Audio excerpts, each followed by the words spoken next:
तथा आगे चलकर सत्ता में भी जरूर आना है। तभी फिर यहाँ गरीब, असहाय, दुखी, पीड़ित व कमजोर वर्गों के लोगों का सही से भला हो सकता है। और अब तो इनके प्रति जातिवादी मानसिकता रखने वाली पार्टियों के साथ साथ जातिवादी मीडिया भी, जिसमें सोशल मीडिया भी शामिल है, ये भी नहीं चाहता है कि यहाँ के खासकर गरीब, दबे कुचले, गरीब व लाचार लोग बाबा साहब की मूवमेंट के मुताबिक चलकर सत्ता की मास्टर चाबी खुद अपने हाथों में है और उसके लिए वे किसी भी हद तक गिरकर अपना गंदा व घिनौना आदि खेल खेलते रहते हैं। इसलिए यूपी का वर्तमान चुनाव परिणाम बीएसपी के करोड़ों लोगों की रात दिन की कड़ी तन मन धन की मेहनत का ये वाजिब फल कतई नहीं है। फिर भी बाबा साहब के अनुयायी पार्टी होने के नाते इस पार्टी के लोगों को अपनी हिम्मत कतई नहीं हारना है, बल्कि पत्थर काटकर रास्ता बनाने का अपना प्रयास व संघर्ष हर हाल में आजीवन जारी रखना है। जबकि ऐसे खराब राजनीतिक हालात बीजेपी ने भी देखे हैं, जब आजादी के बाद से काफी लंबे समय तक देश में राज करने का मौका यहाँ की जनता ने इनको नहीं दिया था, बल्कि यूपी में भी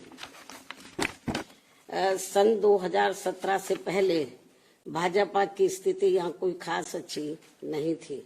और अब इसी प्रकार कांग्रेस पार्टी भी लगभग उसी हालत से गुजर रही है जिस खराब हालत से पहले भाजपा गुजर चुकी है। इसलिए कल आए चुनाव परिणाम आगे के लिए सबक, जिसके परिप्रेक्ष्य में यहाँ मैं ये कहना जरूरी समझती हूँ कि चुनाव में पूरे यूपी से मिले फीडबैक के मुताबिक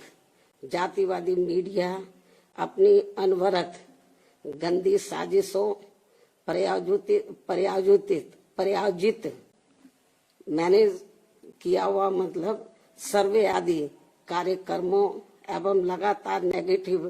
प्रचार के माध्यम से खासकर मुस्लिम समाज व भाजपा विरोधी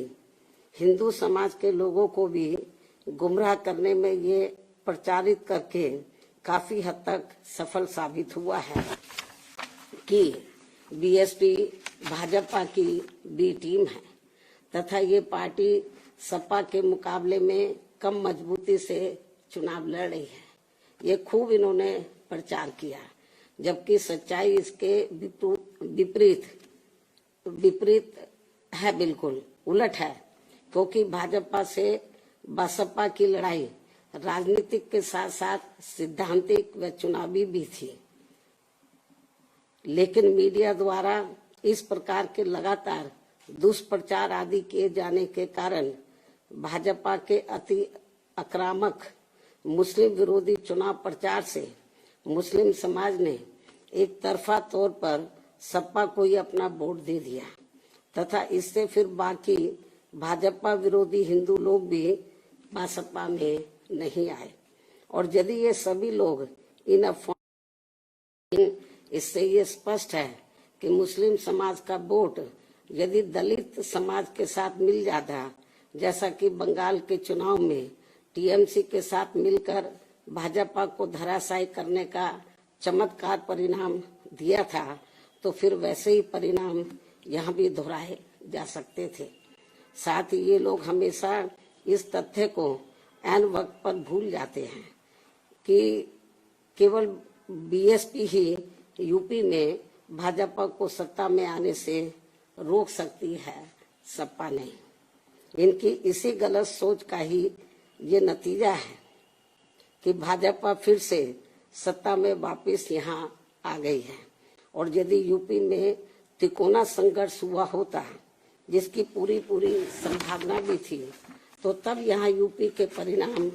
बीएसपी की अपेक्षा के मुताबिक आते तथा फिर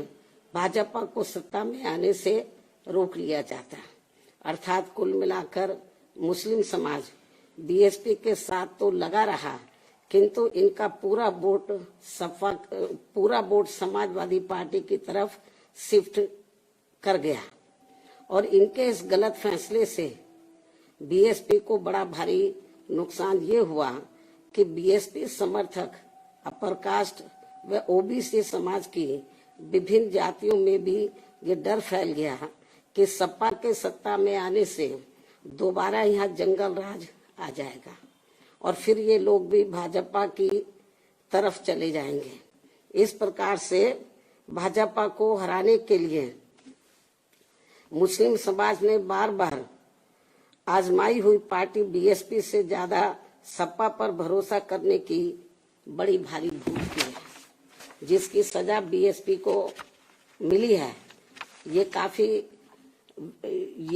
काफी कड़वी व सीख लेने वाली भी है। जिसकी सजा बीएसपी को मिली है कि हमने इन पे भरोसा किया, जिसकी सजा बीएसपी को मिली है वह काफी कड़वी व सीख लेने वाली भी है। इसलिए इस कड़े अनुभव को खास ध्यान में रखकर ही अब बीएसपी आगे अपनी रणनीति में बदलाव जरूर लाएगी। लेकिन ऐसे हालातों में भी बीएसपी मूवमेंट के हित में संतोष की बात ये रही है कि दलितों में से खासकर मेरे खुद के अपने समाज का वोट हमेशा की तरह इस बार भी अपनी मूवमेंट व पार्टी की लीडरशिप के साथ चट्टान की तरह पूरी मजबूती के साथ खड़ा रहा है। जिन पर मैं कितना भी गर्व महसूस करूं वह कम ही होगा तथा उनका जितना भी मैं आभार प्रकट करूं वह कम ही होगा। और अब मेरी उन सभी से ये भी अपील है कि उन्हें अपना मनोबल बिल्कुल भी नहीं गिरने देना है, क्योंकि बाबा साहब के अनुयायी कभी भी अपनी हिम्मत नहीं हारते हैं तथा वे अपना संघर्ष लगातार जारी रखते हैं। सफलता फिर एक दिन झक मारकर हमारे कदम जरूर चूमेगी। हमें बाबा साहब के कारवां को न रुकने देना है न झुकने देना है। साथ ही हमें ये भी मानकर चलना चाहिए कि अब बुरा वक्त खत्म होने वाला है, क्योंकि पूरा खून पसीना बहाने के बावजूद भी जो यूपी का इस बार परिणाम आया है तो उससे बुरा और क्या हो सकता है। अर्थात पार्टी के लोगों को निराश व हताश कतई नहीं होना है और अपने स्वाभिमान व मूवमेंट की सफलता के लिए पहले की तरह ही पूरे जी जान से पार्टी के कार्य में लगे रहना है। साथ ही इस बार यूपी में पार्टी की अपेक्षा के मुताबिक नतीजे नहीं आने को लेकर फिर से मैं उन्हें ये कहना चाहती हूँ, इस बार चुनाव में मुसलमानों का वोट एक तरफा सपा की ओर जाते देखकर दलित वर्ग में से मेरे खुद के समाज को छोड़कर बाकी सभी हिंदू समाज ने सपा के रहे गुंडा, माफिया, आतंकी व भ्रष्ट राज को याद करके तथा ये सोचकर कि कई हिंदुओं का वोट बंटने से सपा सत्ता में वापस न आ जाए, इसके डर से इन्होंने बीजेपी की नीतियों व कार्यशैली से दुखी व परेशान होते हुए भी अपना एक तरफा वोट बीजेपी को अंदर अंदर ट्रांसफर कर दिया, जिसने फिर बीएसपी को सन 1977 में कांग्रेस पार्टी की हुई स्थिति की तरह यहाँ चुनाव में लाकर खड़ा कर दिया है। हालांकि इसके बाद फिर अगले हुए चुनाव में कांग्रेस पार्टी पूर्व की तरह यूपी सहित देश के अन्य राज्यों में भी पुनः सत्ता में वापस आ गई थी। कहने का तात्पर्य ये है कि राजनीति में कभी कभी वर्तमान की तरह ऐसे उतार चढ़ाव भी आते हैं जिससे अपनी पार्टी के लोगों को भी दुखी होकर शांत बैठने की बजाय या इधर उधर भटकने की बजाय बल्कि ऐसी बदली हुई परिस्थितियों का भी मुकाबला करने के लिए अपनी वर्तमान रणनीति में परिवर्तन करके आगे बढ़ना होगा। और इसके लिए बाबा साहब के राजनीतिक जीवन संघर्ष व उनकी सोच को भी ध्यान में रखकर अपनी पार्टी के जनाधार को फिर से कैडर के जरिए आगे बढ़ाना है। साथ ही इस मामले में हमें ये भी याद रखकर आगे बढ़ना है कि कांग्रेस ने बाबा साहब को अपने रास्ते का रोड़ा मानकर इनको सीधे चुनाव में कामयाब नहीं होने दिया था, लेकिन उन्होंने इससे भी अपनी हिम्मत नहीं हारी थी और फिर यहाँ जातिवादी व्यवस्था के शिकार हुए लोगों को एकजुट व संगठित होकर उन्हें राजनीति में आगे आने की भी सलाह दी थी, ताकि फिर वे सत्ता के जरिए अपना खुद का विकास व उत्थान आदि कर सके, जैसा कि हमने यूपी में 4 बार करके दिखाया भी है। साथ ही उन्होंने उस समय कांग्रेस जैसी अन्य उन सभी जातिवादी पार्टियों से भी अलग रहने की भी सलाह दी थी, जिनकी जातिवादी सोच में कोई परिवर्तन नहीं आ रहा था। इसलिए इन सब बातों को ध्यान में रखकर अपनी पार्टी के लोगों को फिर से यह अपनी पार्टी व मूवमेंट को आगे बढ़ाना है। इन्हीं जरूरी बातों के साथ ही अब मैं बीएसपी के सभी छोटे बड़े पदाधिकारियों, कार्यकर्ताओं एवं अनुयायियों के साथ साथ सब समाज के उन सभी लोगों का भी हृदय से आभार प्रकट करती हूँ, जिन्होंने बीएसपी को जिताने के लिए यहाँ रात दिन काफी कड़ी मेहनत की है